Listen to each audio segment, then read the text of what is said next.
2024, 28 degrés estimés à Cotonou et environ. Mesdames et messieurs, bonjour au menu de cette édition, clôture de la première édition des journées portes ouvertes sur la gestion intégrée des ressources en eau, les avancées opérées dans le domaine au Bénin en meublé, les échanges 48 heures durant, la précision de ce journal. La direction départementale des affaires sociales et de la microfinance assiste les enfants en situation difficile de la commune de Dangou. C'est à travers la distribution de kits scolaires, une opération prévue pour impacter plus de 1000 enfants de la commune. Les détails à suivre. Et puis, pour la célébration de ces 2 décennies de carrière musicale, l'artiste congolais Singila est à Cotonou pour un concert live à quelques heures de l'événement. Le groupe Empire et la Sobebra, organisateurs, ont dévoilé le programme, le développement dans un instant. À nouveau, bonjour. Ils ont échangé pendant 2 jours sur les avancées opérées dans le domaine de l'eau au Bénin. Il s'agit des acteurs du secteur avec l'accompagnement de leurs partenaires techniques et financiers. C'est à l'occasion de la première édition des journées portes ouvertes sur la gestion intégrée des ressources en eau. Ingrid Day et Moufid Sabouran étaient de la partie. Voici le compte rendu. Clap de fin pour les journées portes ouvertes sur la gestion intégrée des ressources en eau. La rencontre de 2 jours a permis aux participants de toucher du doigt les innovations opérées dans le secteur. Tout ceci a été possible grâce à la collaboration entre la Direction générale de l'eau et le ministère de l'Énergie, de l'eau et des mines. Ça a été 2 jours d'information. Information par rapport à ce que nous connaissons déjà, information par rapport à ce que nous ne savons pas. On a constaté qu'il y a eu beaucoup d'initiatives qui sont menées tant au niveau urbain qu'au niveau communautaire. On a pu quand même constater que la DGO, la Direction générale de l'eau, intervient au niveau des stations hydrogéologiques et physiométriques. Et cela nous a permis quand même de voir qu'il y a des préventions qui sont faites puisqu'ils ont mis en place des systèmes d'alerte précoce qui mesurent la pluviométrie. Et cela permet quand même de canaliser les éventuelles inondations qui viennent. Partenaire de longue date, la coopération allemande a pris une part active dans l'organisation de ces journées portes ouvertes consacrées à la gestion intégrée des ressources en eau à travers son projet AGO, un programme qui s'aligne sur les priorités du programme d'action du gouvernement béninois dans le secteur. Sont également associés à l'initiative les étudiants de l'Institut national de l'eau d'Abomey-Calavi. Je pense qu'en tant qu'étudiants, cette journée porte ouverte sur l'AGI nous a apporté beaucoup de choses. Nous avons déjà vu le concept de GIR en cours, mais cette journée nous a permis de découvrir réellement les avancées dans le secteur, de nous permettre d'appréhender réellement ce qui se fait de façon concrète et non théoriquement. Nous avons découvert par exemple qu'en matière d'avancée sur l'AGI, le Bénin a avancé et est à hauteur de 75%. Nous sommes d'ailleurs 2e de la sous-région après le Burkina Faso. Et c'est une journée qui nous a permis de découvrir énormément de choses. Les stands étaient particulièrement très animés. Nous avons découvert assez de matériel qui utilise la DGO pour les sondages, pour la mesure des hauteurs d'eau dans les fleuves avec le linomètre automatique et beaucoup d'autres aspects. Les panels et communications qui ont meublé ces 2 jours d'échanges enrichissants ont permis aux participants de mieux cerner les priorités du secteur. L'élection présidentielle aux États-Unis a porté en triomphe le candidat républicain Donald Trump. Au niveau national et international, les avis étaient divergents quant au retour au pouvoir de celui qui a dirigé l'Amérique entre 2017 et 2020. La question qui se retrouve sur toutes les lèvres est comment Donald Trump a-t-il réussi à encore allier les Américains à sa cause? Dr Emmanuel Arlenvi-Messan, enseignant à l'école doctorale des sciences politiques et administratives de l'Université de Paris, pense que c'est la résultante des nombreuses erreurs commises par les démocrates. Je vous invite à le suivre au micro de Franck Esaïe Aounou. Bon, il y a visiblement les maladresses des démocrates. Quand même dit que les démocrates ont fait des guerres. Biden n'a fait que des guerres durant tout son mandat, à part son retrait de l'Afghanistan. Mais il n'a fait que des guerres. En plus, l'économie américaine a plombé. La guerre en Ukraine, après près de 11 paquets de sanctions, et toute l'OTAN n'est pas arrivée à venir au bout de la Russie seule, qui s'est constituée maintenant en coalition avec les pays d'Asie, etc., qui ont entamé le processus de construction, de renforcement des BRICS, et en plus qui a entraîné la dédollarisation de l'économie américaine, parce que le dollar, c'était quand même une source économique très importante pour les États-Unis. Donc les Américains ont vu tout ça là. Ils l'ont ressenti dans leur quotidien. Et les sondages n'ont pu rien faire. L'autre constat qu'on peut faire, c'est que les démocrates, visiblement, n'ont pas tiré leçon des dernières élections qui ont permis à Trump d'avoir le dessus sur Hillary Clinton. Tout leur électorat s'est effondré. Les Noirs et les minorités latino qui votaient pour eux, ils ne l'ont pas fait parce qu'ils n'ont rien fait. Obama n'a rien fait pour les Noirs. Donc, l'Américain dans un système libéral, il veut un minimum de sécurité, sécurité de l'emploi, et il doit gérer le quotidien. S'il y a un président qui ne peut pas vous aider à sauvegarder votre emploi, pourquoi allez-vous voter pour celui-là? Trump avait dit, je vais construire un mur, je vais taxer les entreprises chinoises, etc. Il n'y a rien de ça. En plus, Kamala Harris, elle sort de nulle part. Avec quel héritage elle veut gouverner la première puissance? Le nouveau locataire de la Maison-Blanche sera donc confronté dans ses premiers jours de mandat à plusieurs gros dossiers. Il s'agit, entre autres, du conflit entre l'Ukraine et la Russie, la question de l'immigration avec à la clé l'expulsion annoncée de près de 11 000 d'immigrés aux États-Unis, de l'économie américaine et de l'Afrique. Il n'a pas manqué l'occasion d'en parler tout au long de sa campagne, mais dans les faits, parviendra-t-il à joindre l'acte à la parole et à quel prix? Suivez les éléments de réponse du docteur Emmanuel Arlin-Vimesson. Bon, la priorité, il va chercher à arrêter la guerre en Ukraine, qui est un gouffre pour les États-Unis. Même si les États-Unis empruntent de l'argent et affaiblissent l'Europe, l'Europe est un grand marché pour les États-Unis. Donc, et les difficultés de l'Europe n'arrangent même pas les États-Unis, même si stratégiquement les États-Unis veulent s'affirmer comme une puissance même en Europe. Donc il va chercher à arrêter la guerre. Mais est-ce qu'il en a les moyens? Comment est-ce qu'il va procéder pour arrêter cette guerre-là?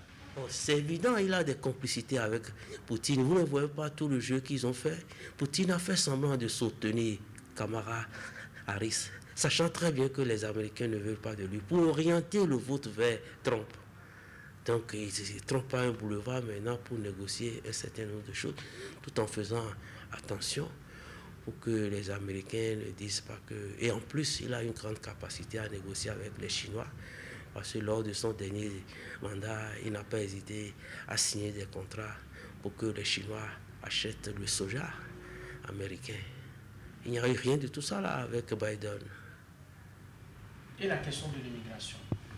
Bon, ce n'est pas une question vraiment fondamentale. Ça dépendra de la capacité des États-Unis à attirer, à faire des États-Unis un rêve, un pays d'attraction. Si les Africains ne voient pas ce qui va les arranger aux États-Unis et que les Chinois et Poutine construisent des centrales nucléaires en Afrique où nous pouvons acheter des industries, transformer nos produits, etc., quel intérêt aurions-nous à aller aux États-Unis? Ça renvoie à la question de l'hégémonie, une hégémonie américaine qui est toujours contestée, et renvoie finalement à la question de la stabilité hégémonique. 11 millions d'immigrés aux États-Unis et il a promis les expulser tous. Est-ce que c'est un rêve réalisable? Il ne le fera pas, c'est un argument de campagne. Vous savez que les États-Unis constituent un melting pot, que les États-Unis achètent les intelligences un peu partout dans le monde pour pouvoir créer le rêve américain. En vous résumant, c'est que les États-Unis ont une certaine chance de se repositionner avec Donald Trump. Absolument, on se repositionner Et les Américains, à notre avis, ont fait le bon choix. L'offre électorale de Trump a coïncidé vraiment avec les attentes des Américains et ont vraiment montré le caractère artificiel des sondages qui créditaient Kamala Harris. Je le disais en début d'édition, dans le cadre de la mise en œuvre de son plan de travail annuel, la direction départementale Ouémé des affaires sociales et de la microfinance a procédé à la distribution de kits scolaires aux orphelins et enfants vulnérables de la commune de Dangbo. Au total, 1224 enfants sont prévus pour recevoir cette assistance dans le département de l'Ouémé. Le point de la cérémonie de remise à Dangbo dans ce compte rendu. Des sacs remplis de fournitures scolaires offerts à des enfants de la commune de Dangbo, issus de familles démunies, par la direction départementale Ouémé des affaires sociales et de la microfinance. Comme dans les 8 autres communes du département, ils ont été identifiés par le guichet unique de protection sociale, anciennement appelé Centre de promotion sociale, sur la base de critères bien définis. C'est des enfants qui remplissent effectivement les critères de vulnérabilité et qui sont dans le besoin d'être soutenus. Les kits scolaires que nous voulons donner embrassent 1224 enfants dans le département de l'Ouémé. Mais ce n'est pas que les fournitures scolaires. Dans Dangbo seul ici cette année, pour cette rentrée 2024-2025, il y a 167 enfants qui ont été exonérés. Vous n'êtes pas sans savoir que depuis quelques années, le gouvernement a déployé une grande politique de protection sociale qui embrase toutes les couches de notre pays. Quel qu'en soit le nom que vous portez, le statut que vous avez, la politique de la protection sociale déployée par le gouvernement concerne tout le monde. Cet apport du ministère des Affaires sociales et de la microfinance est salué par les bénéficiaires, les parents et les autorités de la commune de Dangbo. Nous vous remercions pour ces kits que vous nous aviez donnés qui nous permettront de bien travailler à l'école et de bénéficier encore de ces kits l'année prochaine. Nous remercions Papa Patrice Talon, le président de la République. Soyez bénis. Je salue aussi l'autorité, notre président Patrice Talon, pour son soutien, pour son aide des enfants qui vont à l'école. Je voudrais très sincèrement que vous transmettez à Mme Toyi Fodé, qui était déjà ici plus d'une fois, Madame la ministre, n'est-ce pas, nos sincères amitiés, nos sincères salutations et nos sincères remerciements. Parce que quand je regarde à gauche et que je vois tout ce qui est là, c'est immense. Après Dangbo, la directrice départementale des affaires sociales et de la microfinance, Solange Jojo, sera dans les autres communes de l'Ouémé pour le même exercice. On parle à présent de la tournée statutaire du préfet du département du Plateau. Valais Setonugbo, conformément à la loi sur la décentralisation, a entamé sa tournée au titre de l'année 2024. L'objectif est de s'enquérir de l'état des 5 communes sous sa tutelle. Suivez ici le point de la première étape. Maison des jeunes d'Ifaï, première étape de la tournée statutaire du préfet du département du Plateau. Valais Setonugbo, accompagné des membres de la conférence administrative départementale, est venu conformément aux tests qui régissent la décentralisation, s'enquérir de l'état de santé de la commune d'Ifaï. Je tiens ici à féliciter notre préfet pour cet effort qu'il fait depuis toujours pour être là. En dehors même du fait qu'il observe cette disposition légale, il fait un effort pour préparer ça. Donc c'est toujours dans la dynamique de la tutelle apaisée qu'il le fait. Au cours de cette rencontre avec les élus et les populations, Valais Setonugbo a écouté, passé en revue les politiques publiques mises en œuvre à Ifaï, prodiguer des conseils et exhorter les populations à accompagner leurs élus dans leur mission. La mobilisation de ressources propres, j'ai toujours dit aux élus, c'est vous que les populations ont choisi. Vous devez aider les techniciens qu'on a amenés, qui ne sont pas de l'IFAI. Ils sont venus travailler pour le développement de l'IFAI. Nul n'est prophète chez soi. C'est pourquoi le gouvernement a trouvé bon. On peut amener des gens d'ailleurs pour le développement de l'IFAI. Mais les élus doivent les accompagner. Mais en dehors des élus, les élus là, ils vous représentent. Vous-même, population, aidez-les. Aidez-les. Acquittez-vous des petites tâches que vous devez payer. Que ça soit sur bâtiment, sur foncier, bâti ou non bâti, sur la TDL qu'on perçoit sur les marchandises que vous transportez. Je vous en prie. Si vous ne le faites pas, la commune aura des difficultés pour tourner dans certains secteurs. L'État ne peut pas tout faire. Par rapport à la sécurité, j'ai toujours dit, dans le plateau, nous avons une mauvaise habitude. Ce n'est pas Yvan seul, c'est les 5 communes du plateau, on ne donne pas l'information. On ne donne pas le renseignement. Je vous en prie. Certains disent qu'ils ont peur de donner les informations aux agents de police. Si vous avez peur, le maire là, donnez-lui ça. Si vous lui donnez, lui ne dira pas c'est telle personne qui m'a dit. Il va seulement dire au commissaire, on m'a dit dans telle zone, on a vu ici, on a dit ça, va me vérifier ça. Après la commune d'Ifaï, Valais Setongo a 4 autres communes à parcourir, à savoir Kétou, Pobé, Adjawere et Sakete.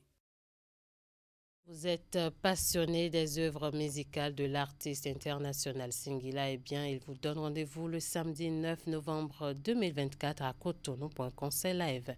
Ce concert s'inscrit dans le cadre de la célébration des 20 années de carrière de l'artiste qui a choisi le Bénin pour entamer sa tournée africaine. Le groupe Empire de Ulrich Adjovier, promoteur de ce concert avec le soutien de la Sobebra, partenaire principal de l'initiative. À quelques heures de cet événement, donc, les organisateurs ont tenu une conférence de presse pour présenter le contenu du programme. Teddy Goudalor pour le compte rendu. Préparer un projet. Singila ou encore Dr Love en concert au Bénin pour célébrer ses 20 ans de carrière musicale. En prélude à cet événement qui aura lieu le samedi 9 novembre 2024, cette conférence de presse est initiée par le groupe Empire, promoteur de ce concert, pour décliner le programme. Le samedi prochain, 9 novembre 2024, sur la plage privée de Family Beach, nous vous invitons à vivre une expérience inédite. C'est un événement qui a été pensé pour être plus qu'un concert. C'est un voyage au cœur de l'univers de Singila dans un cadre unique. Je vous assure, ça va être un événement exceptionnel. Singila sera en live avec tout son orchestre. Venez vivre ça, parce que 20 ans de carrière, c'est pas tous les jours. Venez tous et toutes découvrir ce live incroyable de Singila avec son orchestre, qui va vous présenter un peu le spectacle de la tournée africaine, et ensuite cette tournée va nous amener jusqu'au Zénith de Paris au mois d'avril prochain, qui est déjà complet. Donc ça va être une énorme tournée, donc venez tous et toutes. Pour marquer ses 20 ans de carrière, Singila aura à ses côtés le chanteur béninois Arcel Mereil, un duo dit infernal qui va tenir en haleine le public béninois à Family Beach de Cotonou. La Sobebra, partenaire principal de cette célébration, a mis en avant la bière Beaufort pour susciter l'intérêt du peuple béninois. C'est avec une immense fierté que nous célébrerons ensemble ce samedi 9 novembre 2024 ton parcours exceptionnel et ton engagement en tant qu'ambassadeur de Beaufort depuis bientôt 3 ans, lors d'un voyage riche de moments, de valeurs partagées et d'une passion sans limite. Bienvenue à Singila, toute son équipe, égérie bien sûr de la marque Beaufort. J'ai eu de très belles expériences en 20 ans, j'ai fait de très belles rencontres, j'en fais encore.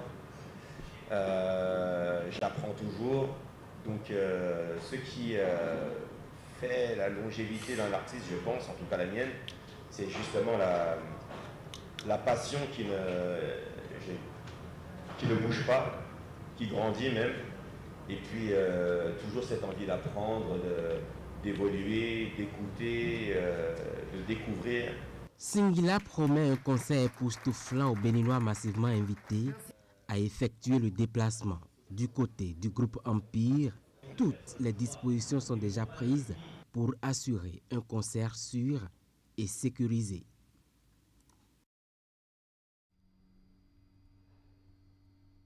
Dans la suite de cette édition, des financements sont à la portée des fédérations sportives béninoises. C'est le message porté par le ministère des Sports aux différents présidents de fédérations à la faveur d'une rencontre qui s'est tenue mercredi dernier dans la salle de conférence du stade de l'Amitié général Mathieu Kérékou de Cotonou.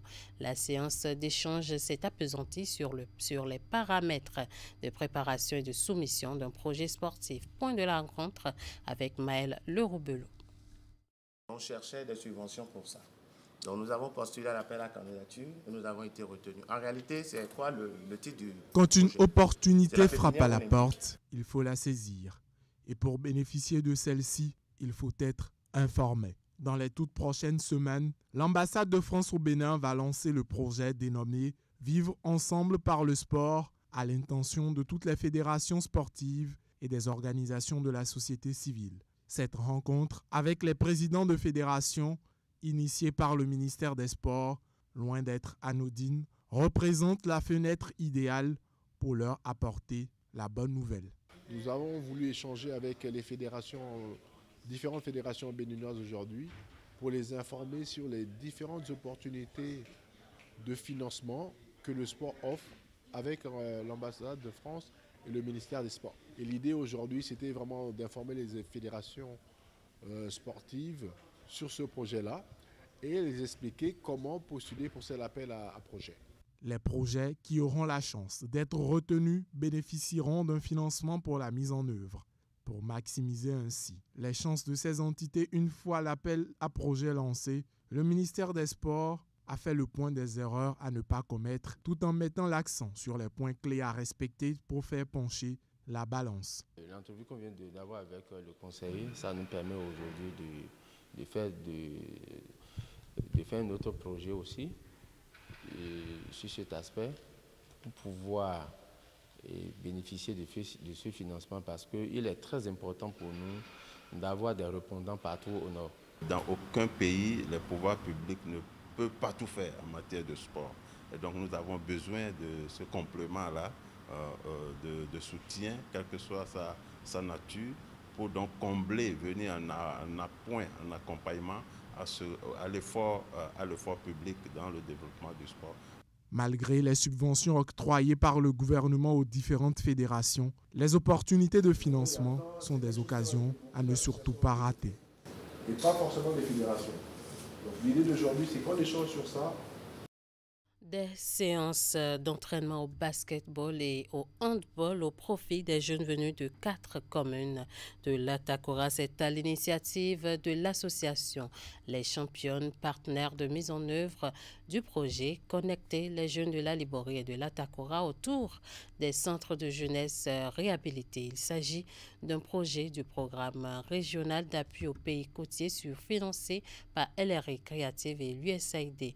L'objectif est de promouvoir à travers la pratique du sport, la cohésion sociale et la paix au sein de la couche juvénile du Nord Bénin en proie depuis quelques années à l'extrémisme violent. Alassane Aouna. De jeunes hommes et filles de différentes couches sociales venus de 4 communes de l'Atakora en pleine séance d'entraînement sur les aires de jeux de basketball et de handball de la Maison des Jeunes de Natitengo.